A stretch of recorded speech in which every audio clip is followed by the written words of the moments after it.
Fala galera, tudo bem? No dia de hoje a gente vai gravar um episódio de podcast com uma pessoa que eu considero ser um astro, uma estrela aqui na Universidade de Harvard, que é Gustavo. Rapaz, tô com moral, né? Tudo bem, irmão? Gustavo, Beleza, prazer, viu? seja muito bem-vindo, meu irmão. Pessoal, hoje a gente tem um encontro muito especial, porque aqui na mesa a gente tem um estudante que chegou neste ano na Universidade de Harvard, então está no seu primeiro ano, e eu que estou prestes a me graduar.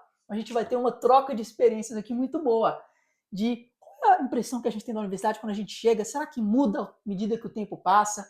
Mas além disso, a gente está falando uma das pessoas mais criativas, cientificamente, que a gente pode estar conversando hoje dentre os jovens do Brasil. Gustavo, obrigado por estar aqui com a Eu que gente hoje. agradeço, cara. Mas a primeira coisa que eu adoraria que você contasse para a galera é a seguinte: muitas vezes, quando o pessoal fala da comunidade brasileira em Harvard, o pessoal diz que está no Brasil e fala, poxa, mas é só o pessoal de São Paulo que pode ter uma experiência como essa. Mas eu quero que você conte para a galera onde que você cresceu e quem que você está representando do Brasil aqui na Universidade de Harvard. Muito bem. Cara, simplesmente do interior do Maranhão, da cidade de Imperatriz. Hoje tô aqui, tô muito feliz, né, de poder estar representando, de poder estar trazendo essa bandeira, de poder estar sendo essa representatividade, né, do povo maranhense, também do povo do Nordeste, e poder estar mostrando que, ok, você pode estar no grande centro e chegar aqui, mas também é possível vindo do interior do Maranhão, vindo do interior de onde quer que você tenha vindo. Então, feliz de estar levantando essa bandeira e cá estamos. Que demais. E qual é o nome do lugar onde você cresceu? Gustavo, da sua cidade? Então, eu cresci na cidade de Imperatriz. Imperatriz. Imperatriz. Ela é próxima ali da região do Bico do Papagaio, muito conhecida ali pelas comunidades rurais. Tem bastante questão de agricultura lá próximo. E onde eu cresci, onde eu me criei, maranhense do pé rachado, como a gente brinca. Maranhense do pé rachado, que demais. E, Gustavo, vou adorar ouvir como é que você se divertia quando você estava crescendo. Você era um cara que gostava mais de jogar bola, ou de brincar de carrinho. Qual era a coisa que você mais se divertia? Ou se você gostava da serra mesmo, de estar na roça e estar brincando, por exemplo, na natureza. Não, eu tive contato com os dois mundos, né? Aham. Eu gostava de brincar com carrinho, brincar de bola com meus amigos. Pô, recreio da escola, assim, era o astro, sabe? Era o ápice. Mas também tive esse contato, né? Minha família tinha bastante contato, né, nos interiores, a parte mais rural. Então foi muito bacana para mim poder ter tido essa visão, né, dos dois mundos e acabar aprendendo, né, um pouco com isso. Então, eu tive a visão de uma criança criada na cidade, querendo ou não, Imperatriz é uma cidade, mas também tive a questão da zona rural e de poder conhecer. Meu avô sempre ensinava as coisas, abrir coco com facão, sabe? Esse tipo de experiência acho que moldou muito. Que demais. E só para a gente falar um pouquinho mais do Maranhão, antes da gente entrar na sua experiência de como estudante e Uhum. como é que você se descobriu uma pessoa que gostava de estudar, o que, que você mais gostava de estudar, eu queria que você contasse um pouquinho mais para a gente também de você, a galera que está assistindo a gente é de tudo quanto é canto do Brasil. Justo. E todos têm uma curiosidade sobre o Maranhão. O Uhum. Maranhão, esse canto que até a instituição do IBGE era considerado o norte do Brasil e depois o IBGE o Perfeito. classifica como Nordeste, mas ainda assim faz parte da Amazônia Legal. Então o Maranhão ele tem essas especificidades maravilhosas, né, de estar Uhum. conectado com o norte, com a Amazônia Legal, mas fazer Uhum. parte economicamente, culturalmente, Uhum. muito do Nordeste. Conta pra gente como que você, a sua experiência assim de crescendo, o que mais te marcava ali do Maranhão? Perfeito. E esse mix cultural é muito interessante, porque existe aquela frase, se não me engano, do Darcy Ribeiro, né, que existem vários Brasis dentro do Brasil. Eu vou além, eu digo que existem vários Maranhães dentro do Maranhão. Olha que demais! Então, fui criado em Imperatriz e quando eu falo, pô, sou do Maranhão, as pessoas, pô, meu sonho é conhecer Barreirinhas. O meu também é conhecer Barreirinhas, sabe? Fica 8, sei lá, 9 horas de carro da minha cidade, então é um mundo totalmente diferente. E essa questão, né, do mix cultural, de estar do lado do Pará, mas também estar do lado do Piauí. E estar do lado do Tocantins, que é um estado mais recente, permitiu ter esse contato muito diferente. Então, sou maranhense, gosto muito de peixe com açaí, que a galera come no Pará, Peixe com açaí. mas peixe com açaí, muito bom inclusive, Caramba, recomendo. que demais!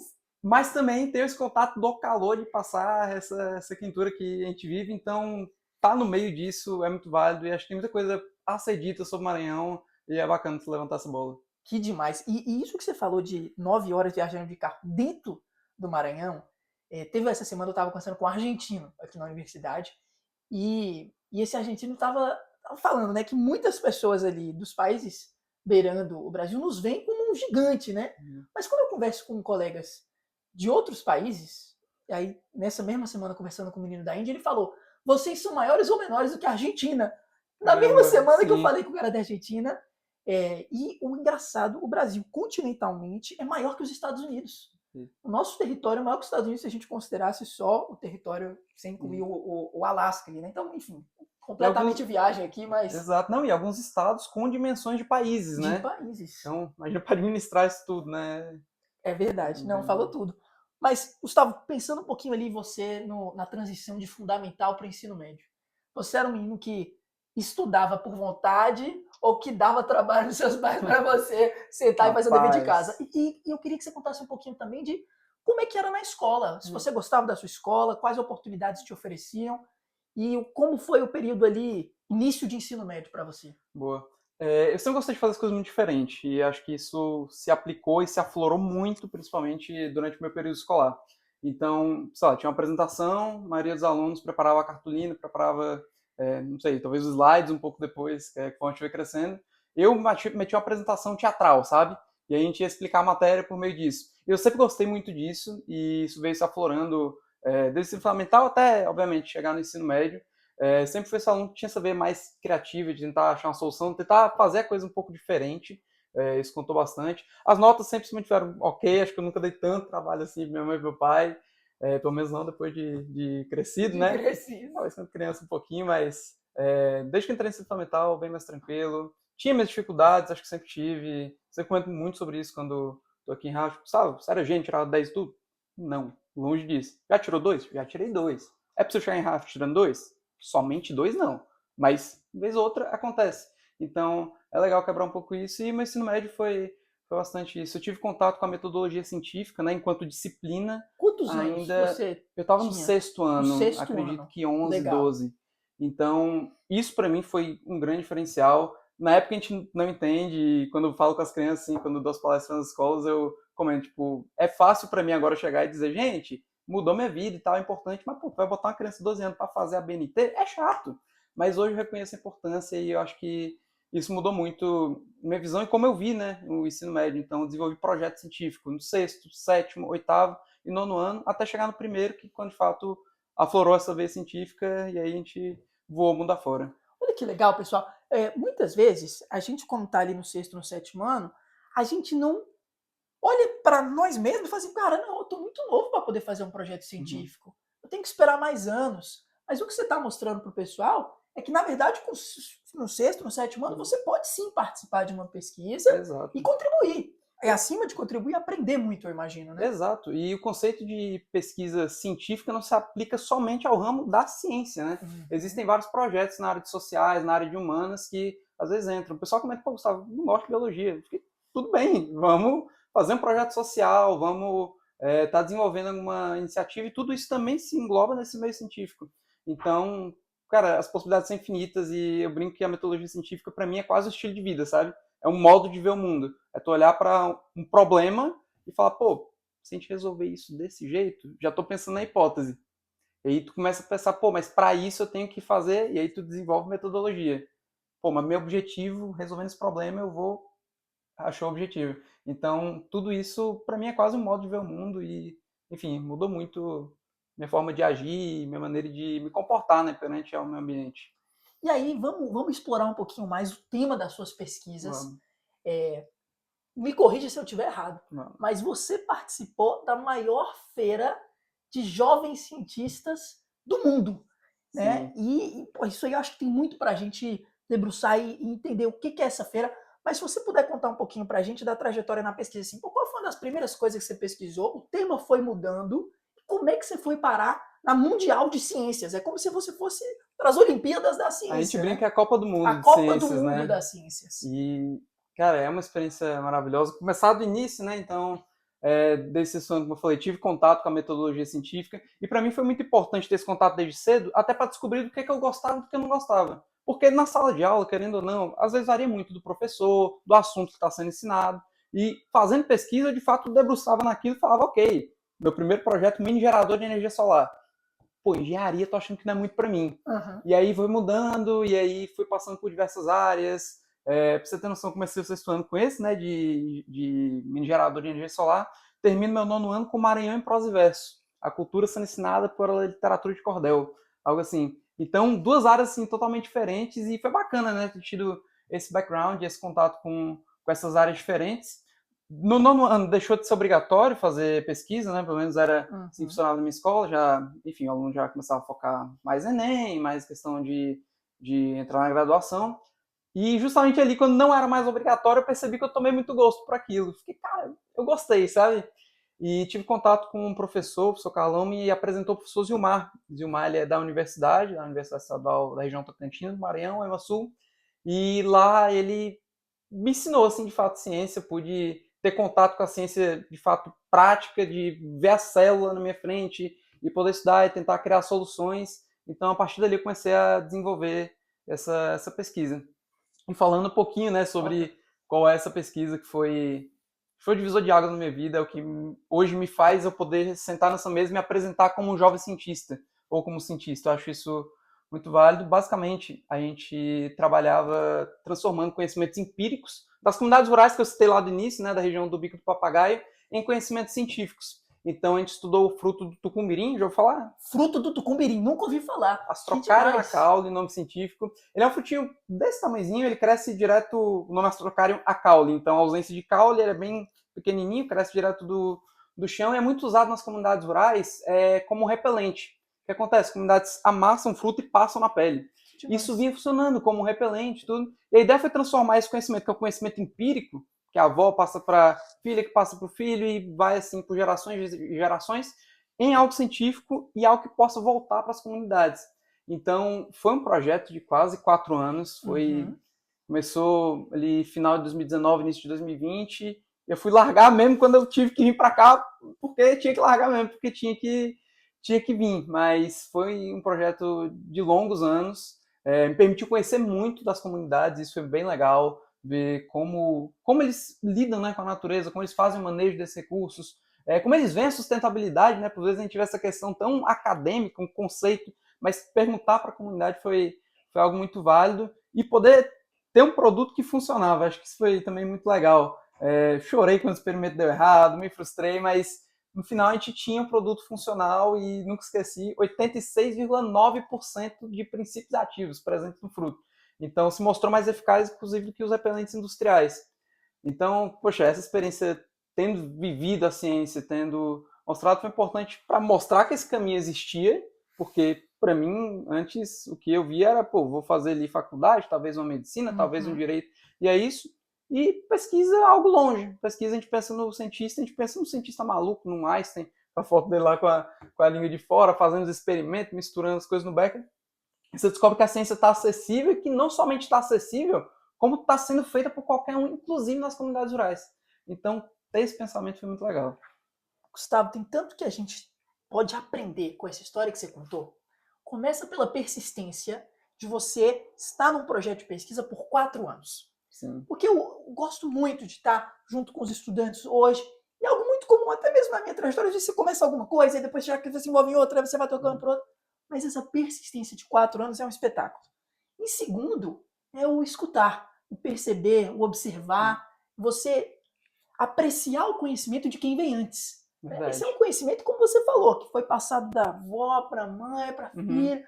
E você observar e aprender com o conhecimento tradicional, de onde você cresce, é muito especial. Sim. Você pode observar isso e traduzir isso para o método científico. Sim. Então esse é um segundo aprendizado muito legal, da escuta, da observação. E o terceiro é a visão que você teve, Gustavo. Você trouxe, então, da região, me corrija se eu estiver errado, Bico do Papagaio, o fruto do tucumbira, tucumbirim, o fruto do tucumbirim de Bico do Papagaio no Maranhão, para a Copa do Mundo da Ciência. Exato. Isso não é brincadeira, não. Agora conta pra gente como é que foi a Copa do Mundo da Ciência. Quais os outros projetos você viu por lá? E você diria que você foi se sentindo um pouco assim, será que eu tô chegando para competir de igual mesmo? Porque a nossa percepção, para quem tá ouvindo, é que você já tá preparado para ganhar. Mas eu queria ouvir na sua experiência, quando você estava indo, você estava muito nervoso, estava se sentindo confiante? Cara, muito legal tu trazer isso. Contando um pouquinho do processo até chegar lá, né? Com esse projeto científico, a gente começou a participar de algumas feiras de ciência, comecei a participar de alguns eventos, falar um pouco mais sobre o projeto, o que desenvolveu algumas habilidades também muito legais, que eu acho que é um fator que às vezes não é tão explorado quando a gente fala de pesquisa, quando a gente fala de ciência, mas questão de oratória, por exemplo, questão de conseguir até coisa mais simples, pô, desenvolver um gráfico e montar um banner, esse tipo de coisa me ajudou bastante, foi o que eu desenvolvi tendo essas participações em feiras. E minha primeira participação na ISEF, que é essa Copa do Mundo de Ciências, foi em 2022. Fui selecionado na época pela Mostratec, a Mostratec tinha acontecido de maneira virtual. O que é a Mostratec? Ela A Mostra- acontece no Brasil. A Mostratec é uma feira brasileira, ela acontece em Novo Hamburgo, ela é Uhum. organizada pela Fundação Liberato, e ela é uma das duas feiras que credencia para a ISEF, que é essa maior feira do mundo, que é essa Copa do Mundo de Ciências, juntamente com a Febras. Então, tem duas feiras, pessoal, que classificam para Mundial. A Mostratec Mostratec, e da Fundação Febras. Liberato, e a E onde Febras, acontece que a é da Febras? USP. A Febras é na USP, em São Paulo, Legal, boa. o que também pude participar, e, enfim, vou falar disso, mas antes pensei muito massa. Pisar na USP e sentir... foi o primeiro contato, assim, acho que com uma universidade a nível continental, né, como é a USP, então foi bem bacana. Mas então, pude participar da Mostratec, tive a felicidade de ser um dos 9 projetos credenciados para representar o Brasil, e tudo novo. Primeira experiência com inglês, de ter que estar apresentando e falando uma língua que não é a minha, na época não dominava 100%, mas foi esse aprendizado, foi essa exposição, né, de colocar a cara a tapa e falar, não, eu consigo, eu vou fazer e vou aqui conseguir apresentar o projeto. Então, chego lá, obviamente, essa tensão que a gente tem, né, esse pequeno medo, né, talvez, de, pô, o cara na minha frente fez a pesquisa em Stanford, eu fiz a pesquisa na UEMA Sul, sabe? E ter esse um pouco de medo, mas quando você está na frente do avaliador, você apresenta um resultado e você vê ele com a cara de orgulho, com um brilho no olho, ficando tipo, isso a ciência não tem preço. Então, fiquei muito feliz de poder ter participado. Nesse primeiro ano, não é que eu não ganhei, eu digo que eu ganhei experiência. Ganhou muito. E ganhei muitas amizades também, acho isso muito válido. As feiras me permitiram ter contato com outras crianças curiosas, sabe? Que querem ajudar suas comunidades, que querem estar desenvolvendo as coisas e tentando fazer as coisas diferentes, da mesma forma que eu fazia. Então, foi algo muito válido. E quando eu volto com a certeza de que eu quero mais. E aí, continuo desenvolvendo a pesquisa. Inclusive, foi algo até um pouco marcante para mim, porque eu volto no meu último ano de ensino médio, no terceirão. E aí tem essa pressão de faculdade, tem essa Fazer o pressão de Enem. fazer o Enem, de fazer o vestibular. E eu tomo essa decisão de vou continuar com a pesquisa. E é uma decisão um pouco impopular e tinha uma certa pressão, inclusive minha mesmo, de ver os amigos passando, por um lado muito feliz por eles, mas por outro me perguntando, poxa, eu tô por esse outro caminho e se não dá certo? Mas cheguei à conclusão que eu estava fazendo algo que eu amava. E, principalmente, eu estava conseguindo ter resultado que ia beneficiar a comunidade de onde eu vim. Então, mesmo que eu não atingisse o resultado esperado, que seja voltar para a ISEF novamente, ou, enfim, seguir uma carreira de pesquisador, eu nunca ia poder dizer que eu não tive resultado nenhum, cara. Eu vi meu produto sendo usado pela comunidade, eu vi os ciclos se fechando, sabe? Eu vi eles utilizando o fruto, maçã passando na pele, e agora passando o repelente que eu tinha desenvolvido a partir daquele fruto que eu vi eles usando, entendeu? Então foi muito legal e pude desenvolver então por mais um ano a pesquisa e dessa vez mais maduro, dessa vez tanto o projeto mais elaborado quanto eu mesmo mais maduro, o inglês um pouco mais desenvolvido, questão também como pesquisador foi um outro desenvolvimento que eu tive. Chego na Febras, na USP, essa que era para ser minha última feira de ciências, né? Então já tinha esse coração um pouco apertado. E nessa feira, assim, foi para lavar a alma e contemplar todo o trabalho que tinha sido feito nos últimos, na época, 3 anos, né? Então, veio o primeiro lugar em ciências biológicas, que é uma das categorias mais concorridas. Veio um reconhecimento em primeiro lugar em inovação pela Fundação Ginomoto, veio o projeto de destaque do Estado, né, do Maranhão, e veio 2 prêmios que, para mim, assim, chega o olho dar uma enchida de lágrima, que foi, primeiramente, a credencial para novamente representar o Brasil na maior feira do mundo, na ISEF. Chegamos lá novamente. Pela segunda vez na Copa Pela do Mundo da segunda Ciência. vez. E uma bolsa de estudos para passar um mês, um período de tempo, um mês, no Instituto Weizmann de Ciências em Israel. Então, pude atuar como assistente de pesquisa num projeto de pós-doutorado nos maiores institutos de pesquisa do mundo, sabe? E quando chama dizendo que veio de Imperatriz Maranhão, sabe? E eu me arrepio muito por isso e eu tenho muito orgulho de poder dizer que eu vim de lá e de poder dizer que eu fiz a pesquisa baseado no que eu vivi, baseado nas pessoas que viviam e poder dizer que eu alcancei tudo que eu alcancei graças à pesquisa e graças a vir de onde eu vim. Não me prejudicou, não me atrapalhou ser do Maranhão, pelo contrário, moldou quem eu sou. Então isso foi algo muito importante. E aí, chegando na ISEF novamente, como eu falei, já mais experiente, o medo sempre vem, acho que é algo Uhum. natural, olhar para frente, mesmo cara que fez a pesquisa em Stanford, mesmo cara que tinha feito pesquisa no MIT, falar, ok, eu tô onde eu queria estar. Eu tô rodeado de pessoas que estão fazendo a diferença e que vão mudar o mundo. E é muito legal você sentir que você está próximo disso. É algo próximo que eu sinto aqui, inclusive, em Harvard, tá tendo uma conversa simples que vai num assunto assim, extremamente engajante, que se pega com várias ideias. E nessa feira, nessa última ISEF que aconteceu em Dallas, no Uhum. Texas, veio, acredito que o ponto alto da minha vida ainda no ensino médio, que foi o segundo lugar mundial. Copa do Mundo de Ciências, 1.700 países, ou 1.700 projetos, perdão, os Projetos países de não, tudo quanto é país de tudo quanto é país. Segundo lugar é de no Imperatriz mundo. Maranhão, é do Brasil. Isso para mim não teve preço. Até a comemoração a gente consegue ver o tanto que brasileiro tem orgulho disso. Eu lá vibrando, braço para cima e gritando, o pessoal mais comedido, né, do meu lado, inclusive em primeiro lugar, meio, por que esse cara tá assim? Tá assim mesmo, vai ser a hora que Cara, tão a feliz. gente no Brasil no futuro tem que estourar um monte de fogo de artifício, como se fosse Tem, celebração do Réveillon, também quando o acho. Brasil leva segundo lugar na Copa do Mundo da Tem. Ciência. Mas enfim, E vai lá. muito feliz. E basicamente essa foi uma história, né, com feiras. Tive que dar uma resumida. Obviamente, tive a oportunidade de participar por muitas vezes voltei de mão vazia, que Uhum. acontece, o que é natural. Saber ouvir feedback também foi algo muito, muito relevante para mim, de às vezes o avaliador chegar e falar, olha, teu projeto é muito legal, mas isso.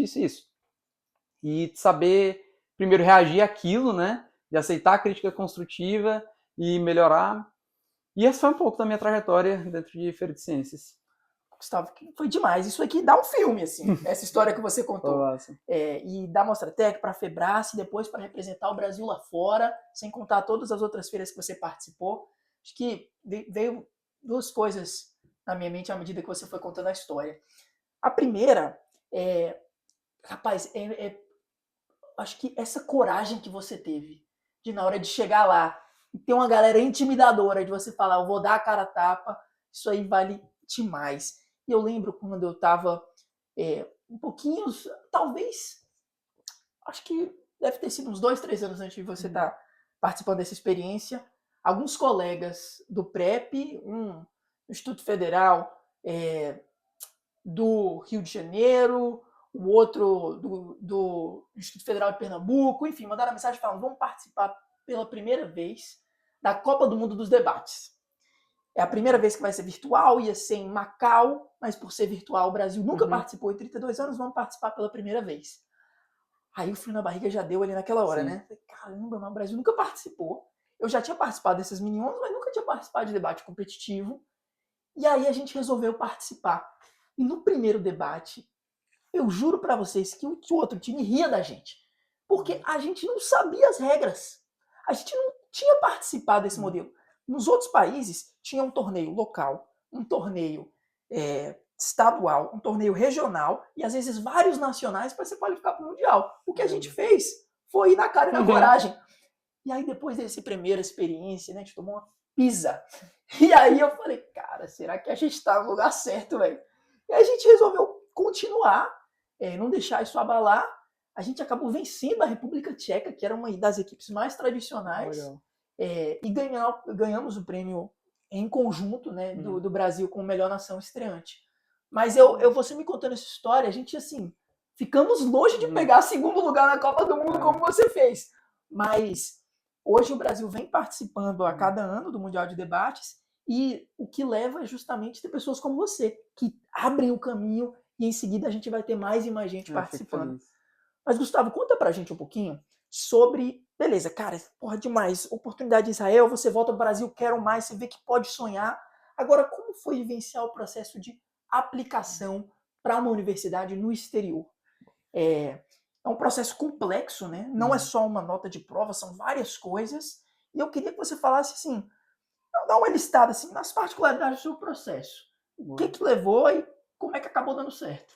Uma coisa que, como deu certo, eu ainda estou tentando entender, mas deu certo, estou aqui, né? Mas, primeiro, acho importante comentar que meu processo, acredito, tem sido um pouco diferente da grande maioria. obviamente, o sonho de estudar fora, acredito que muita gente tem, muita gente já se perguntou, né? Já se pegou pensando, poxa, como seria a minha vida se eu estudasse em Harvard, se eu estudasse uma Ivy League, se eu estudasse uma universidade em outro país. Mas assim como muita gente, eu tinha sonho dormente. Já tinha me perguntado, já tinha pensado nisso, mas não tinha acontecido. Desenvolvi meu ensino médio, como eu falei, sendo muito ativo. Então, participei de feira de ciências, desenvolvi projetos, tinha projetos voluntários na minha cidade, então fazia algumas ações filantrópicas, mas nada pensando no application, nada pensando em construir um currículo. Era simplesmente ações que eu senti no meu coração vontade de desenvolver.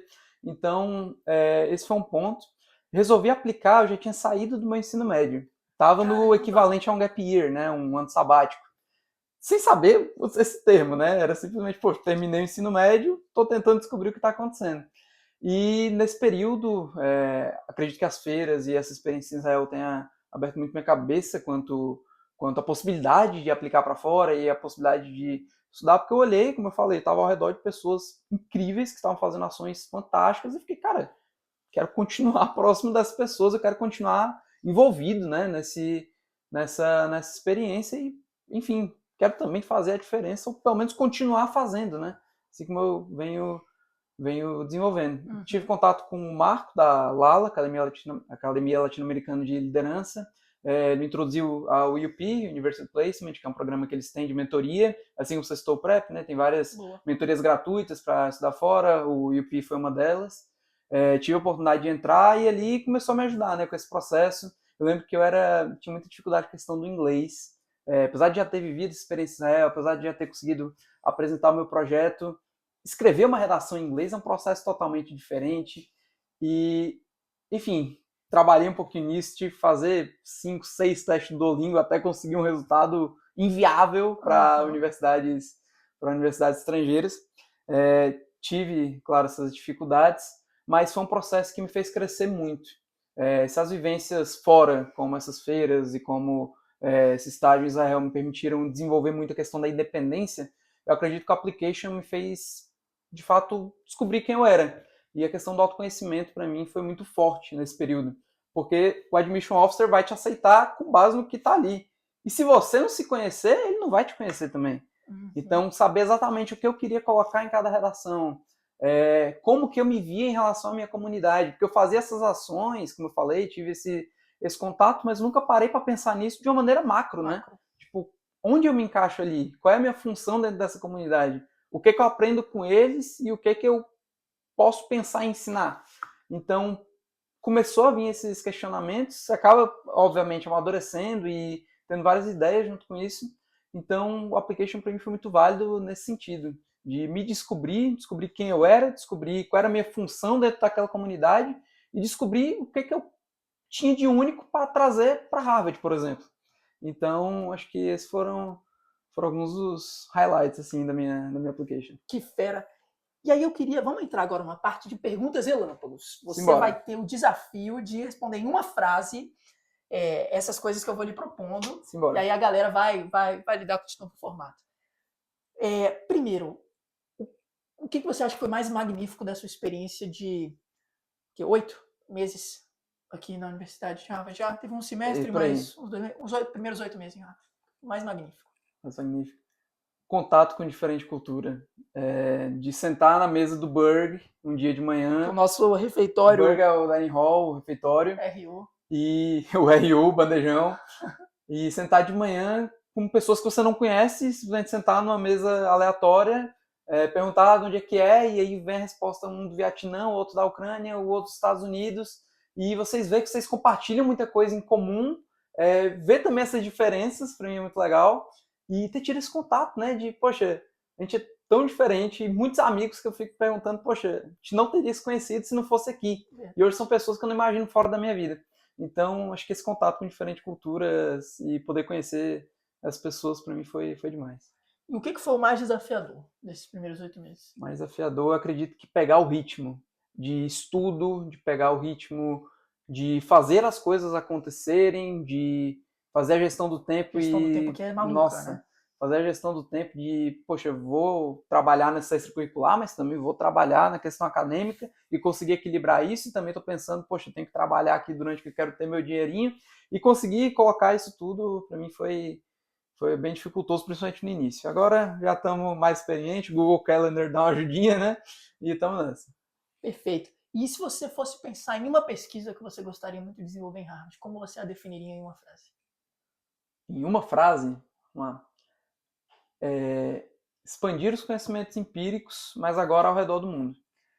Tenho muita vontade de fazer isso que eu fiz com a comunidade do Bico do Papagaio, com as comunidades, né, da região do Bico do Papagaio em uma escala global. E acredito que Harvard ofereça muito os recursos, né, para que a gente possa fazer isso. Tenho conversado aí com alguns professores e acredito que logo menos venham outros tucuns mirins, mais da Patagônia, ali da região da África, e vai vir coisa boa. Que fera! E, Gustavo, quando você tá no seu Spotify ou no seu YouTube escutando uma musiquinha, o que aparece ali nos top 3? E eu adoraria ouvir também. Quando você tava numa festinha no ensino médio no Maranhão, tocava mais brega, tocava mais, sei lá, um funk, ou tinha um gênero que era mais famoso por lá mesmo? No Pará, por exemplo, tem o Cariri, salvo engano. Carimbó. O Carimbó no Pará, que é uma festa, assim, e faz parte do top 3 da playlist de muito jovem. O que é? Respondendo a última pergunta primeiro, sobre a música que toca, lá a gente tem muito brega funk. Brega funk faz sucesso, é a mistura dos dois, tem até os passinhos diferentes, específicos do brega funk, faz muito sucesso. O pessoal mais pro norte do Maranhão também curte muito reggae, aí vem as músicas versão reggae, Adele versão reggae. Adele versão reggae é muito bom, recomendo. Aí vai, assim, essas músicas pop, eles vão adaptando e, enfim, essa é o principal.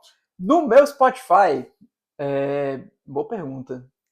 Hoje tem um pouco menos de tempo, né, pra estar ouvindo. Eu gosto muito de... Tem algumas bandas nordestinas que eu acho muito legal. Tem Seu Pereira, Coletivo 401, maravilhoso. Só me engano, o Matheus, que participou do último podcast, também postou uma foto com o cantor esse dia. Fiquei morrendo de inveja. Muito massa, adoro essa banda.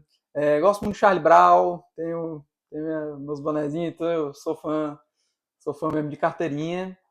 E por último, boa pergunta. Nossa, difícil botar. Eu gosto muito de Emicida. Escuta Emicida. Espetáculo. Levanto e ando ali de manhã pra acordar. Dá aquele gás. Agora vamos pensar um pouquinho em Brasil. Essa é a última sessão do nosso podcast. E eu acho que uma coisa muito interessante é que algumas pessoas descrevem essa experiência de morar fora num período curto de tempo como a experiência de um astronauta, assim, né? Então você, quando sai da Terra, acaba tendo uma visão de cima e você percebe umas coisas que às vezes você não tinha notado, que é muito mais água do que terra, por exemplo. Aí você tá morando aqui, para onde eu vou não tem água. Eu, quando eu cresci em Brasília, tinha só o meu laguinho, que eu gosto muito. Mas o astronauta, quando vai lá para cima, acaba percebendo essas coisas, né? O que, ao vir para os Estados Unidos, te ensinou sobre o Brasil, à medida que você foi ressignificando as experiências que você teve de lá? E aí eu emendo com uma segunda pergunta, que é a seguinte. Uma pergunta que eu acho que o que a gente precisa para que mais jovens brasileiros cheguem na Copa do Mundo da Ciência? Boa. É uma pergunta difícil de responder. Essa é difícil pra caceta, velho. Exato. Essa merece o Nobel. Mas começa com a primeira, sobre a visão do astronauta. Assim. Sim. Concordo totalmente com essa analogia. Vivi muito isso aqui. Quando eu cheguei, eu tinha um pouco de medo, na verdade, de me afastar um pouco dessa cultura brasileira, sabe?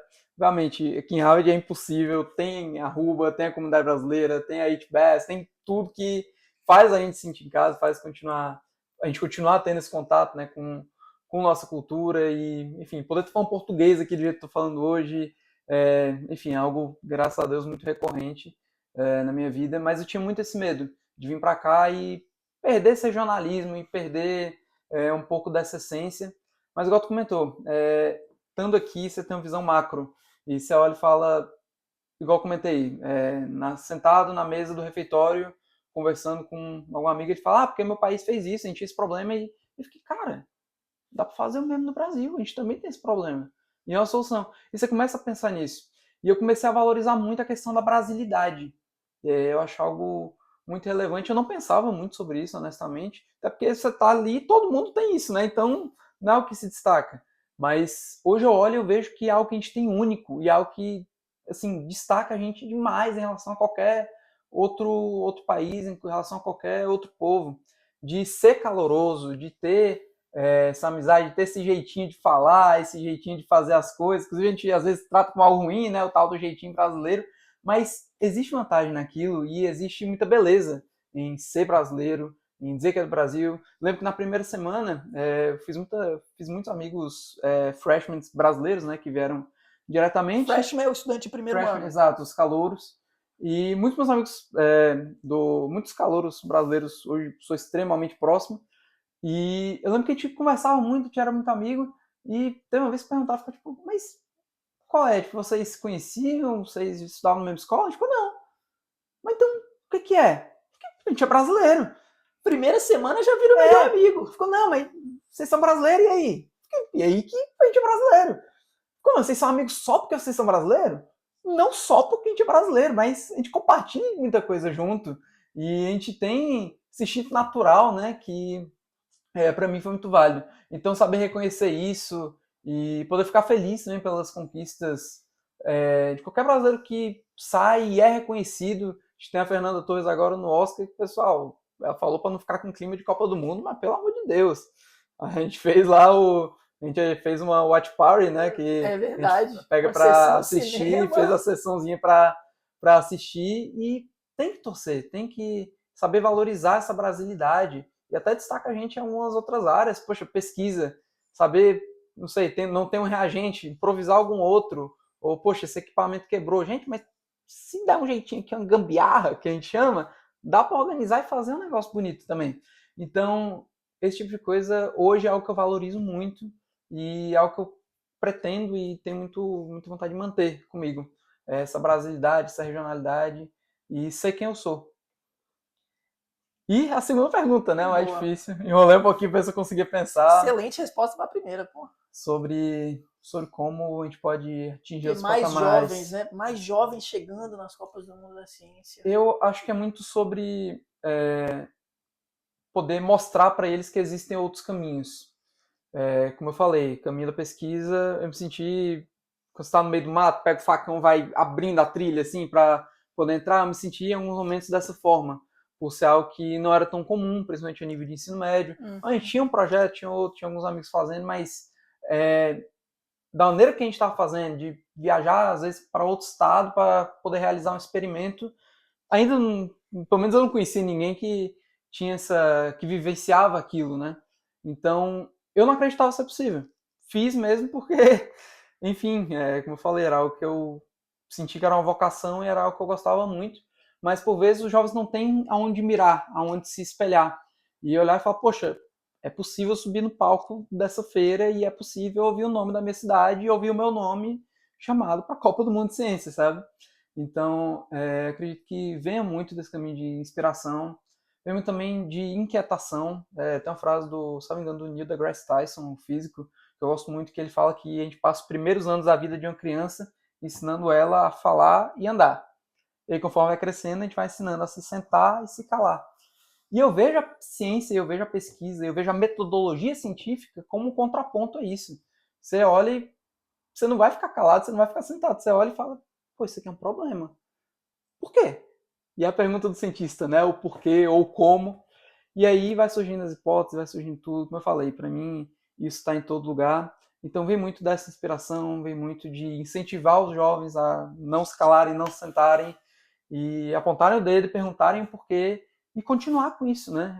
É uma mania de criança esse porquê que a gente vai perdendo e é importante. Eu acho que muitas das próximas grandes descobertas vão surgir a partir disso e espero que venham de muitos jovens brasileiros. Uau! Pessoal, hoje no podcast do Ousadia e Alegria, um país de gigantes, a gente pode aprender um pouco mais sobre a trajetória de Gustavo, que nos ensinou que a potência do nosso país está na nossa brasilidade, em a gente se orgulhar e usar da nossa criatividade para resolver os problemas dos mais complexos do mundo, sem deixar de ouvir, de aprender com aqueles que estão ao nosso redor, como você muito bem fez na sua pesquisa científica. Gustavo, obrigado por ter participado do episódio aqui com a gente. Volte mais vezes. Bora. Eu espero que você aí de casa tenha gostado dessa resenha. Perfeito, Valeu! tamo junto. Tamo junto! Valeu.